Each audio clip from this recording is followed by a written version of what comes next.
بسم اللہ الرحمن الرحیم بسم اللہ الرحمن الرحیم الرابع انہم عیبۃ علمہ وتراجم وحیہ وارکان توحیدہ وخزان معرفتہ۔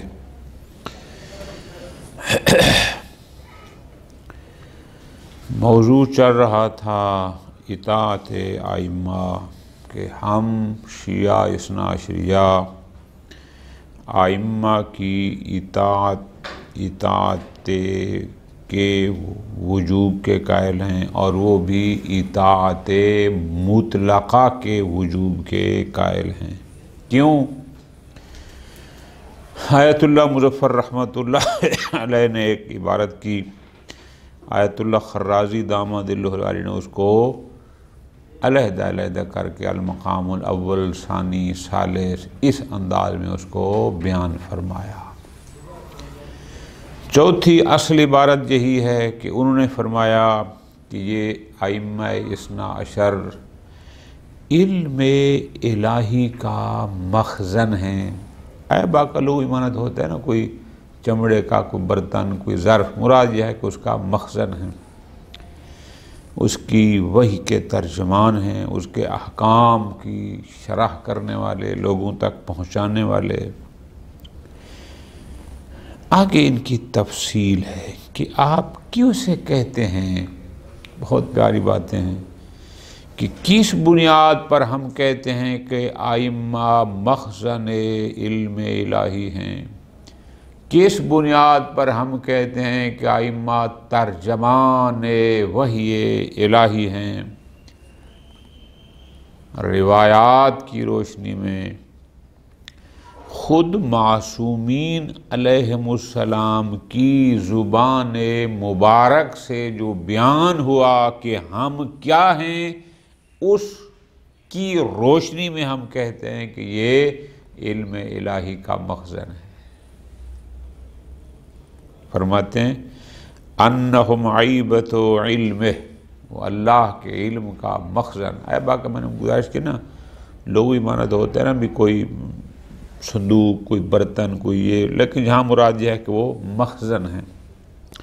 تراجم وحی، اللہ کی وحی کے ترجمان ہیں۔ ترجمان جیسے ہوتے ہیں لوگوں تک وحی احکام الہی کو پہنچانا۔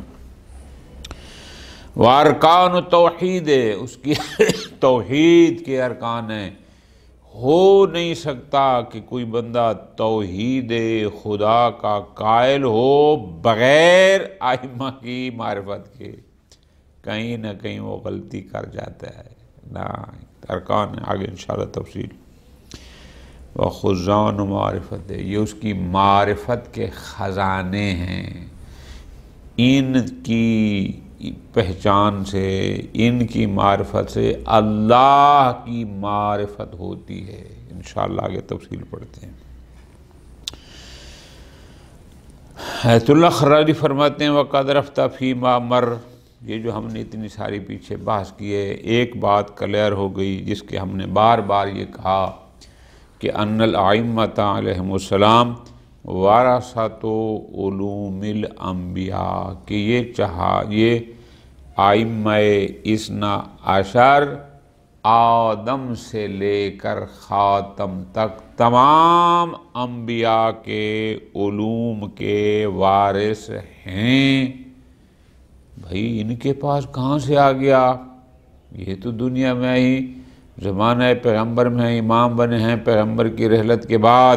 فرماتے ہیں من طریق النبی، کیونکہ ہمارے نبی کے پاس اولین و آخرین سب کا علم تھا، اور پیغمبر نے وہ تمام علم علی اور اولاد علی کو عطا فرمایا۔ انشاءاللہ آگے حدیث بھی آ رہی ہے۔ بس فالتوراۃ عندہم، تورات کا علم بھی انہی ائمہ کے پاس ہے۔ والانجیل عندہم، علم کا انجیل کا علم بھی انہی کے پاس ہے۔ صحف ابراہیم عندہم، جناب ابراہیم کے صحیفوں کا علم بھی انہی کے پاس ہے۔ تفسیر الکتاب، قرآن مجید کی تفسیر حقیقی، بواطن قرآن کا علم وہ بھی انہی کے پاس ہے۔ لا یشد عن علومہ شیء من العلوم الالہیہ التی علمہ اللہ تعالی، وہ علم جو اللہ نے ان کو عطا فرمایا، ان علوم الہیہ میں سے کوئی شے بھی ان سے پیچھے نہیں ہے، پوشیدہ نہیں ہے، یعنی وہ تمام علوم جو اللہ نے ان کو عطا فرمائے وہ سب ان کے پاس ہیں۔ ٹھیک ہے،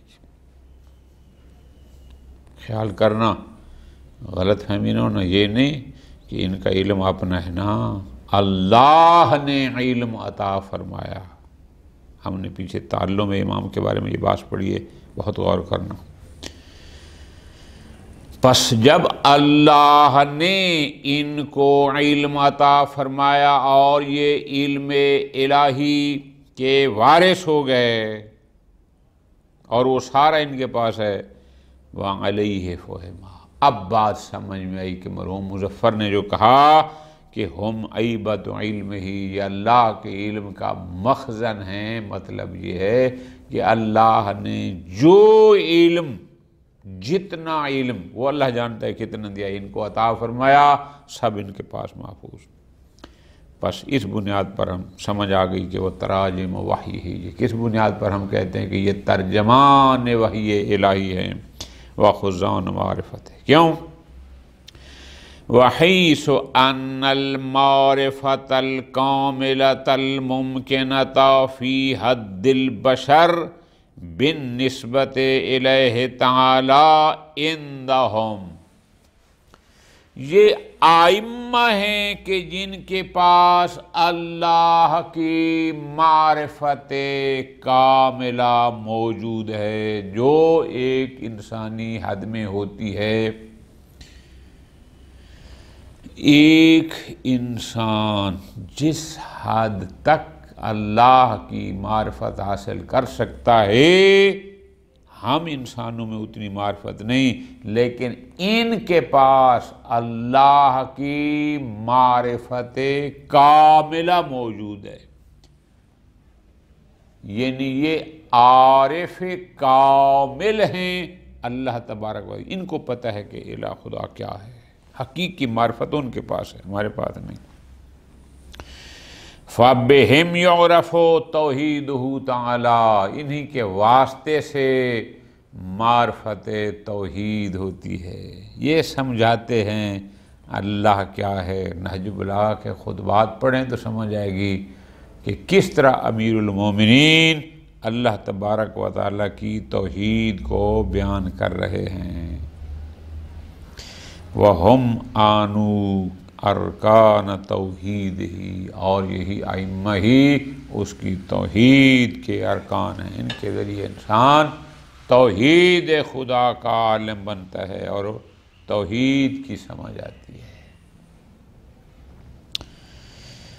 قد دلت الروایات المتکثرہ علی ذلک منہا، ہم بتاتے ہیں کہ یہ تو ہمارے ابھی تک دعوے تھے نا، ہمارے پاس اپنے ان دعووں پر دلیل کیا ہے؟ فرماتے ہیں ہم روایات پیش کرتے ہیں۔ ما رواہ فی الکافی عن صادق، شیخ کلینی رحمۃ اللہ علیہ نے کافی میں امام جعفر صادق علیہ السلام سے ایک روایت نقل کی ہے کہ امام نے فرمایا، نحن ولاۃ امر اللہ، ہم ولی امر الہی ہیں، ہم اولو الامر ہیں، ہم اللہ کے امر کے، یعنی ہمیں ولایت حاصل ہے امور الہیہ پر۔ وَخَزَنَةُ عِلْمِ اللَّهِ، ہم اللہ کے علم کے خزانے ہیں، مخزن ہیں۔ وَعِیبَةُ وَحْیِ اللَّهِ، ہم وحی الہی کا ظرف ہیں، مخزن ہیں۔ سبحان اللہ۔ ایک اور روایت وہ بھی کافی میں ہے، شیخ کلینی نے لکھی ہے، عن صدیر عن ابی جعفر، امام محمد باقر علیہ السلام سے، کہ قال، راوی کہتا ہے، قلت لہ، میں نے امام کی خدمت میں عرض کیا، جعلت فداک ما انتم، میں آپ پر قربان جاؤں، جناب کیا ہیں، مراد کیا تھا، یعنی آپ اپنا تعارف کروائیں، سننا چاہتا ہوگا کہ امام خود بیان فرمائیں کہ آپ کیا ہیں، منزلت کیا ہے۔ فرمایا، قال، روایت کے مطابق امام نے فرمایا، نحن خزان علم اللہ، ہم اللہ کے علم کے خازن ہیں، یعنی علم الہی ہم تک آتا ہے پیغمبر پر، پیغمبر کے ذریعے ہم تک، اور ہم پھر دنیا میں بانٹتے ہیں۔ نحن تراجمت وحی اللہ، ہم اللہ کی وحی کے ترجمان ہیں، یعنی احکام الہیہ کو لوگوں تک پہنچانے کی ڈیوٹی، فریضہ بعد از پیغمبر ہم دیتے ہیں۔ نحن الحجت البالغہ، پیغمبر کے بعد ہم اللہ کی حجت ہیں، من دون السماء ومن فوق الارض، جو کچھ اس فرش زمین کے اوپر اور اس سایہ آسمان کے لیے، یعنی زمین و آسمان کے درمیان جو کچھ ہے، ہم اللہ کی طرف سے بعد نبی ان سب پر حجت ہیں، سب پوری مخلوق پر، بات فقط انسانوں کی نہیں ہے، جو کچھ زمین کے اوپر، جو کچھ آسمان کے نیچے، سب پر۔ اس کا مطلب ہے کوئی بھی شے ہو، ہم اس پر حجت خدا ہیں۔ سبحان اللہ۔ ومنها، ایک اور حدیث، ما رواہ فی الکافی، اسے بھی شیخ کلینی رحمۃ اللہ علیہ نے نقل کیا، عن ابی الحسن موسیٰ، امام موسیٰ کاظم علیہ السلام سے، کہ امام فرماتے ہیں، قال ابو عبداللہ علیہ السلام، کہ امام جعفر صادق علیہ السلام نے فرمایا، کیا فرمایا؟ ان اللہ عز وجل خلقنا فاحسن خلقنا، غالیوں پر، نصیریوں کے منہ پر تماچا مارا امام جعفر صادق علیہ السلام نے، فرماتے ہیں ان اللہ عز وجل خلقنا، اللہ تبارک و تعالی نے ہمیں خالق فرمایا، ہم مخلوق ہیں، خالق وہ ہے، اللہ نے ہمیں خلق فرمایا، فَأَحْسَنَ خَلْقَنَا، اور ہماری خلقت دنیا سب سے بہترین خلقت ہے، یعنی اللہ نے جو مخلوق خلق فرمائی سب سے بہترین خلقت ہماری کی۔ صورنا، اللہ نے ہماری تصویر کشی کی، ہماری تصویر بنائی، فَأَحْسَنَ صُوَرَنَا، لہذا ہماری صورتیں سب سے بہترین اور حسین صورتیں ہیں۔ لفظوں پہ غور کرنا، ماں فرماتے ہیں خالقنا، اس نے ہمیں خلق کیا، اس نے ہماری تصویریں بنائیں۔ غالی دھوکہ نہ دے جائیں آپ حضرات کو۔ وَجَعَلَ خُزَّانَهُ فِي سَمَائِهِ وَأَرْضِهِ، اللہ نے ہمیں اپنی زمین و آسمان پر اپنا خازن بنایا، اللہ نے بنایا، ہم بنے۔ لنا نطقت الشجرۃ، درخت ہمارے ساتھ باتیں کرتے ہیں۔ یہ سیرت النبی میں آپ کو ایسے واقعات ملیں گے، پتھر باتیں کرتے ہیں پیغمبر کے ساتھ۔ وَبِعِبَادَتِنَا عُبِدُ اللَّهِ، ہماری عبادت کو دیکھ کر عبادت گزاروں نے اللہ کی عبادت شروع کی، جو کہ ہم پیچھے بیان کر چکے ہیں کہ اللہ کی پہلی مخلوق پیغمبر اکرم امیر المومنین، پھر ان کی اولاد، ان کی عبادت کو دیکھ کر عبادت گزاروں نے عبادت شروع کی، وہ چاہے فرشتے ہوں، چاہے انسان ہوں، چاہے جن ہوں۔ لولانا، اگر ہم نہ ہوتے، ما عبد اللہ، اللہ کی عبادت نہ کی جاتی۔ کیوں؟ اللہ نے اپنی معرفت کرانے کے لیے ہمیں خالق کیا، ہم اللہ کی مخلوق ہیں، ہم نے اپنے خالق کی عبادت کی، پھر ہمیں دیکھ کر باقی عبادت گزاروں نے عبادت کا سلیقہ سیکھا۔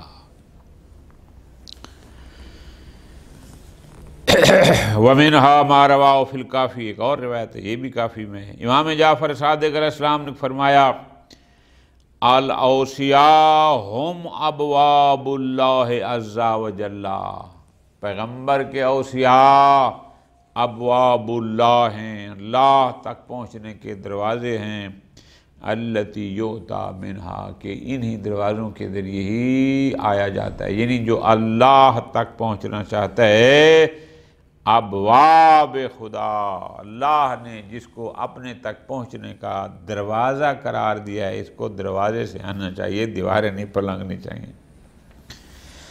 فرمایا لولا ہم، اگر یہ اوصیاء نہ ہوتے، ما عرف اللہ عز وجل، اللہ تبارک و تعالیٰ کی معرفت نہ ہوتی، کوئی اس کی پہچان نہ کر سکتا۔ کیوں؟ پوری توجہ، چونکہ اس نے اپنی معرفت کے لیے ہی ان کو خلق فرمایا۔ وَبِحِمْ احتج اللہ تعالی تبارک و تعالی علی خلقہ، اور انہی اوصیاء کے ذریعے، انہی اپنی حجج کے ذریعے قیامت کے دن اپنے بندوں پر دلیل قائم کرے گا کہ میں نے تمہاری ہدایت کے لیے انبیاء بھیجے، آخری نبی بھیجے، پھر اس کے بعد اوصیاء بھیجے تاکہ تمہیں ہدایت کریں، راہ راست پر لائیں، اور تم نے ان کی بات نہ مانی مثلاً۔ وَيَشْهَدُ لِذَلِكَ أَيْضًا مَا وَرَدَ فِي عَظَمَةِ عِلْمِ عَلِيٍّ وَأَوْلَادِهِ الْمَعْصُومِينَ علیہ السلام۔ سبحان اللہ۔ ایک اور روایت ہے پیغمبر اکرم سے کہ جو علی اور اولاد علی کی عظمت پر دلالت کر رہی ہے کہ ان کے پاس کتنا علم ہے۔ ما رواہ فی غایۃ المرام عن الخطیب الفقیہ ابی الحسن ابن مقاتل الشافعی فی کتاب المناقب، یعنی ادھر سے نقل ہو کے آئیے، بے اسناد ہی الی ابن عباس، اور اس کا سلسلہ سند جناب ابن عباس تک جاتا ہے۔ اچھا، روایت کیا ہے کہ روایت کے مطابق راوی کہتے ہیں قال رسول اللہ صلی اللہ علیہ وآلہ، پیغمبر اکرم صلی اللہ علیہ وآلہ وسلم ارشاد فرماتے ہیں، پوری توجہ، بہت پیاری حدیث، آتانی جبرائیل علیہ السلام بدرنوک من الجنہ۔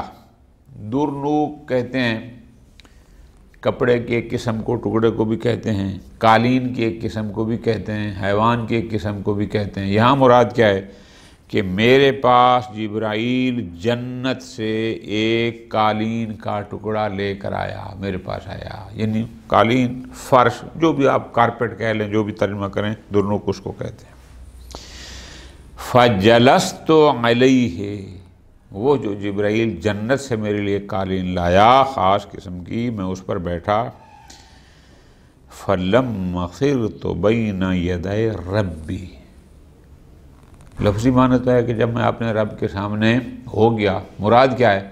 جب میں اس جبرائیل کے لائے ہوئے قالین پر بیٹھا اور پوری اس وقت توجہ میری اپنے اللہ کی طرف ہو گئی، متوجہ ہو گیا، بس جس کو کہتے ہیں ایک کے ساتھ ایک بارگاہ خدا میں 100% آپ یوں کہہ دیں کہ میں توجہ ادھر ہو گئی۔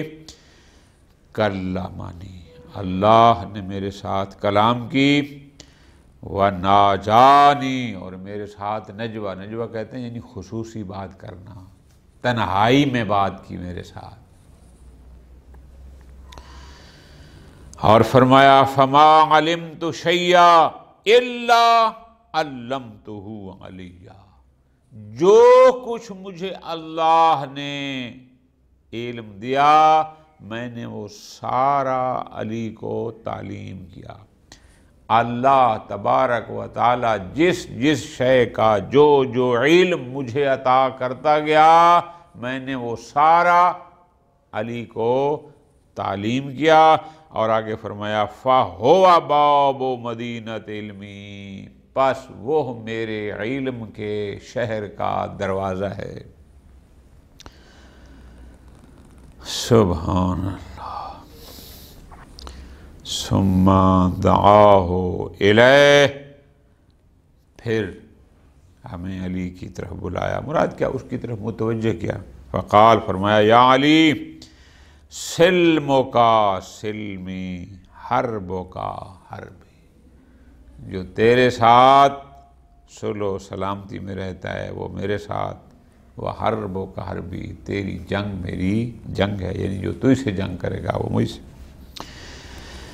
انت العلم فیما بینی و بین امتی بعدی، میرے بعد یا علی میرے اور میری امت کے درمیان علم یعنی علامت نشان آپ ہیں، جو آپ کے ساتھ ہوگا وہ میرے ساتھ ہوگا، جو آپ کے ساتھ نہ ہوگا وہ میرے ساتھ بھی نہیں ہوگا۔ انت العلم، یہ معیار ہے۔ سبحان اللہ۔ اب اس روایت کو ذرا غور کرنا کہ نقل کہاں سے ہوا؟ المغازلی الشافعی، اب یہ شیعہ تو نہیں ہے، اس نے نقل کیا۔ مثل ما رواہ فی ایضاً، اسی میں ایک اور روایت بھی ہے ابن شاذان کی، اس نے نقل کیا ابی ہریرہ سے۔ ابو ہریرہ کا نام تو آپ نے سنا ہی ہوگا۔ وہ کہتے ہیں کنت عند النبی، کہ ہم پیغمبر اکرم صلی اللہ علیہ وآلہ وسلم کی خدمت میں اقدس میں موجود تھے، اذ اقبل علی بن ابی طالب علیہ السلام، کہ اسی دوران علی بن ابی طالب بھی اس محفل میں تشریف لائے جہاں ہم بیٹھے تھے۔ فقال، پیغمبر نے فرمایا، اتدری من ھذا، مجھے مخاطب کر کہا، ابو ہریرہ کہتا ہے تو جانتا ہے کہ یہ شخصیت کون ہے؟ قلت، میں نے کہا جی، علی بن ابی طالب، میں نے ان کا یہ نام دیا کہ یہ علی بن ابی طالب ہیں۔ فقال النبی، سبحان اللہ، پیغمبر اکرم صلی اللہ علیہ وسلم نے فرمایا، ھذا البحر الذاخر، یہ سبحان اللہ سمندر ہے، یعنی کثیر الماء، بہت پانی والا سمندر ہے، یعنی مراد کیا؟ علم و معرفت کا سمندر۔ ھذا الشمس الطالعہ، یہ علی چمکتا ہوا سورج ہے، یعنی اس سے نور و معرفت و علم کی کرنیں ہر وقت نکلتی رہتی ہیں۔ اسخا من الفرات کفن، فرات سے جتنی دنیا پانی لیتی رہے پیتی رہے ختم نہیں ہوتا۔ فرمایا علی فرات سے بھی زیادہ سخی ہے، یہاں پر علم و معرفت کا خزینہ کبھی ختم نہیں ہوتا۔ وَأَوْسَعُ مِنَ الدُّنْيَا قَلْبًا، دنیا کا تصور کرو، دنیا کتنی ہوگی، جتنی دنیا کا تصور تمہارے ذہن میں آ سکتا ہے، علی اس پوری دنیا سے زیادہ وسیع القلب ہے، اس کے دل میں اس سے زیادہ وسعت ہے جتنی تمہارے تصور میں اس دنیا کی وسعت آ سکتی ہے۔ اور آگے فرمایا فمن ابغضہ، جو علی سے بغض رکھتا ہے، دشمنی کرتا ہے، فعلیہ لعنت اللہ، یہ اس روایت کے مطابق پیغمبر نے فرمایا۔ مثل ما رواہ فیہ عن الترمذی، اسی ایک اور روایت ترمذی نے، ترمذی ظاہر اہل سنت میں سے، ہوا من کابر علماء اہل سنت، وہ کہتے قال ابن عباس، ابن عباس نے کہا، ابن عباس ہوا امام المفسرین، امیر المومنین کے بعد اگر کوئی مفسر ہے قرآن کا تو وہ ابن عباس کو کہا جاتا ہے۔ ابن عباس کہتے ہیں العلم ثلاثۃ اسداس، کل علم کے 6 حصے ہیں، علم 6 حصوں میں تقسیم، لعلی منہا 5 اسداس، اکیلے علی کے پاس 5 حصے ہیں، للناس سدس، باقی ساری دنیا کے لوگوں کے پاس 6واں حصہ ہے، 1/6، وَلَقَدْ شَارَكَنَا فِيهِ، اور اس 6 حصے میں بھی علی ہمارے ساتھ شریک ہے، حتیٰ ہوا اعلم بہ منا، اس 6 حصے میں بھی اس کے پاس ہم سے زیادہ علم ہے۔ وَيَشْهَدُ لِذَلِكَ إِذًا مَا وَرَدَ، کہ کہ ان علم رسول اللہ صلی اللہ علیہ وآلہ وسلم کلہ عند امیر المومنین و اولادہ المعصومین۔ روایات بھری پڑی ہیں جو کہتی ہیں کہ پیغمبر کا سارا علم علی اور اولاد علی کے پاس ہے۔ روایت کہتی ہے کہ ان علی یقول، خود امیر المومنین نے فرمایا، واللہ، قسم اٹھا کر کے اللہ کی قسم، لو سنیت للوسادہ، اگر میرے لیے مسند بچھا دی جائے، لقضیت بین اہل التوراۃ بتوراتہم و اہل الانجیل بانجیلہم و بین اہل الزبور بزبورہم و بین اہل الفرقان بفرقانہم وغیر ذالک۔ اتنی ساری روایات جو شیعہ علماء محدثین نے بھی نقل کیں، اہل سنت کے بڑے بڑے اکابر نے بھی نقل کیں، ان ساری روایات کو سامنے رکھ کر ہمارا یہ عقیدہ ہے۔ کیا عقیدہ ہے؟ کہ ائمہ اثنا عشر ترجمان وحی الہی ہیں۔ ہمارا یہ عقیدہ ہے کہ یہ اللہ کے علم کا مخزن ہے، یہی اس کی توحید کے ارکان ہیں، یہی اس کا خزانہ ہے، بغیر دلیل کے ہمارا کوئی عقیدہ نہیں ہے۔ تو پس جب یہ مخزن علم الہی ہو گئے، جب یہ ترجمان وحی الہی ہو گئے، اسی بنیاد پر ہم کہتے ہیں کہ ان کی اطاعت مطلقہ ہم سب پر واجب ہے۔ صلی اللہ علی محمد وعلی محمد۔